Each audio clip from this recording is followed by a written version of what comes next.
بسم الله الرحمن الرحيم فاسألوا أهل الذكر إن كنتم لا تعلمون আসসালামু আলাইকুম রহমতুল্লাহি ওয়া বারাকাতুহু। আমাদের দিনী বোন আঞ্জুমান বিনতে আহমদ প্রশ্ন করেছেন যে আলী এবং ফাতেমা রাদিয়াল্লাহু আনহুমাকে যে রাসূলুল্লাহ সাল্লাল্লাহু আলাইহি ওয়াসাল্লাম একটি দোয়া শিখিয়েছিলেন শোয়ার সময়, যে তারা সুবহানাল্লাহ 33 বার বলবেন, আলহামদুলিল্লাহ 33 বার বলবেন, আর আল্লাহু আকবার 34 বার বলবেন। এটা তার জন্য উত্তম খাদেমের চেয়ে, মানে খাদেম চেয়েছিলেন ফাতেমা রাদিয়াল্লাহু আনহা, কারণ তার কাজ কাম করতে গিয়ে অনেক কষ্ট হতো, সাংসারিক ঝামেলা টানতে গিয়ে। তো খাদেম চাইলে, এবং সেজন্য রাসূলুল্লাহ সাল্লাল্লাহু আলাইহি ওয়াসাল্লামের নিকটে যান, কিন্তু তিনি ছিলেন না ওই সময় উপস্থিত। তাই মা আয়েশা রাদিয়াল্লাহু তাআলা আনহার কাছে কথাগুলি বলেন, তার কষ্টের কথা, এবং খাদেম চান।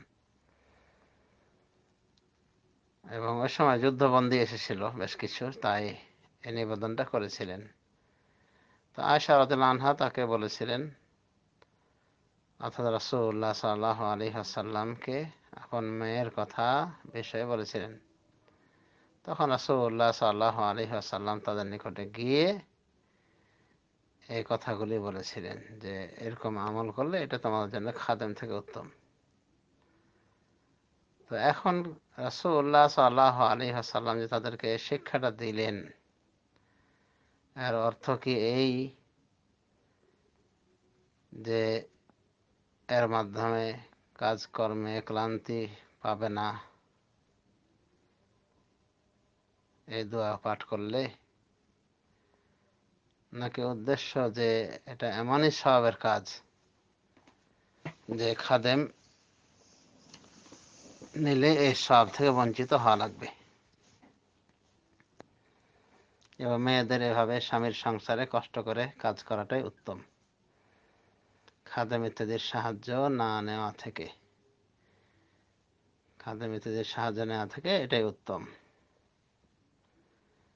তো কোনটা সঠিক ব্যাখ্যা জানতে চাওয়া হয়েছে। জবাব হলো বিল্লাহি তাওফিক। উলামা দ্বীন এভাবে কিছু কথা বলেছেন, যেমন দেখলাম ফাথুল বারীতে হাফিজ ইবনে হাজার উল্লেখ করেছেন, এবং খাদেম কেন দেননি সেটারও ব্যাখ্যা হাফিজ ইবনে হাজার এনেছেন। শারহ মানিল আসার গ্রন্থে আছে, যেটা হাফিজ ইবনে হাজারও এনেছেন। সেটা হলো যে রাসূলুল্লাহ সাল্লাল্লাহু আলাইহি ওয়াসাল্লামের নিকটে যখন খাদেমের তলব পাঠিয়েছিলেন, ওই সময় আসহাবুস সুফফা কঠিন অভাবে ছিলেন, দরিদ্র সাহাবে, তারা কোনো কাজ কাম করতেন না, তাদের ঘর সংসার ছিল না, শুধু তারা ইলম অর্জন করতেন আর ওখানেই তারা থাকতেন মসজিদের ভিতরে। তো রাসূলুল্লাহ সাল্লাল্লাহু আলাইহি ওয়াসাল্লাম এটা সমীচীন মনে করেননি যে তার মেয়েকে উনি খাদেমের ব্যবস্থা করবেন বটে, অথচ এই আসহাবে সুফফারা তারা অনেক কষ্টে দিন যাপন করছে। তাই উনি ওই খাদেমগুলিকে, ওই গোলামগুলিকে বিক্রি করে তাদের রুজি রুটির ব্যবস্থা করতে চেয়েছিলেন, এই জন্য তিনি রাজি হননি ফাতেমা রাদিয়াল্লাহু তাআলা আনহাকে এবং আলীকে গোলাম দিতে, খাদেম দিতে। এভাবে হাদিসে স্পষ্টভাবে ব্যাখ্যা এসেছে, এবং এর বিকল্প পথ তাদেরকে বাতলে দিয়েছেন। তো এটা কেন বাতলিয়েছেন, এর ব্যাখ্যায় শাইখুল ইসলাম ইবনে তাইমিয়া রাহমাতুল্লাহ আলাইহি বলেন যে এই দোয়াটা পাঠ করলে ক্লান্তি পাবে না। হাফিজ ইবনে হাজার বলেন যে হ্যাঁ, ক্লান্তি পেতে পারে কিন্তু কষ্ট হবে না, মানে অনেকগুলি কাজ করতে পারবে, কাজ করেও তাকে মানে কোনো প্রকার কষ্ট তাকে পাবে না, মানে সমস্যা হবে না, সব কাজ তার জন্য সহজ হয়ে যাবে, বেশি কষ্টকর হবে না। এইভাবে ব্যাখ্যা দিয়েছেন। আবার কেউ এটাও ব্যাখ্যা করেছেন যে রাসূলুল্লাহ সাল্লাল্লাহু আলাইহি ওয়াসাল্লাম চেয়েছেন তার মেয়ের জন্য যেটা পরকালে বেশি সওয়াব, এটাই চেয়েছিলেন। এই জন্যই তিনি এভাবে তাদেরকে ইনফরমেশন করেছিলেন। অর্থাৎ এভাবে কষ্ট করলে পরকালে এর উত্তম বিনিময় তারা পাবেন। এবং তারা যেহেতু নবী পরিবারের সদস্য, এজন্য তিনি তাদের জন্য দুনিয়ার আরাম আয়েশ চান এভাবে, বরং পরকালের যাতে তাদের পুঁজি বেশি হয় এই জন্যই এইভাবে তাদেরকে বলেছিলেন।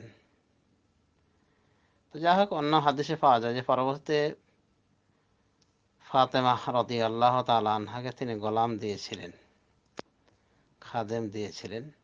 এটাও অন্য সহিহ হাদিস থেকে পাওয়া যায়। তো এই দোয়াটির ফজিলত আমরা বুঝতে পারলাম, এবং শোয়াকালীন এটা ওয়াজিফা। আমরা যদি বলি ইনশাআল্লাহ আমরা এর সুফল পাব। আমাদেরকে ইনশাআল্লাহ আল্লাহ সকল কাজ সহজ করে দিবেন এবং আমাদের জন্য একই সব পরকালে আল্লাহ রাব্বুল আমিন রাখবেন যদি আমরা এই দোয়াটি পাঠ করতে পারি। তবে এই দোয়া পাঠ করার অর্থ এ নয় যে আমরা খাদেম টাদেম আর নিতেই পারবো না, বরং ওটা বোধ রয়েছে। তবে এক্সট্রার সব আল্লাহ রাব্বুল আমিন আমাদেরকে দান করবেন এবং শরীরের ভিতরে আল্লাহ রাব্বুল আমিন ইমানি শক্তি দান করবেন।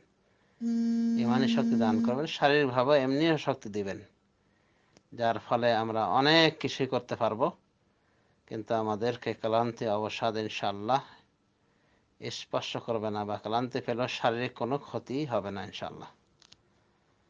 তো এই হলো হাদিসের ব্যাখ্যা। হাযা ওয়াবিল্লাহি তাওফীক ওয়া সাল্লাল্লাহু আলা নবিয়িনা মুহাম্মদ ওয়া আলা আলিহি ওয়া সাহবিহি আজমাইন।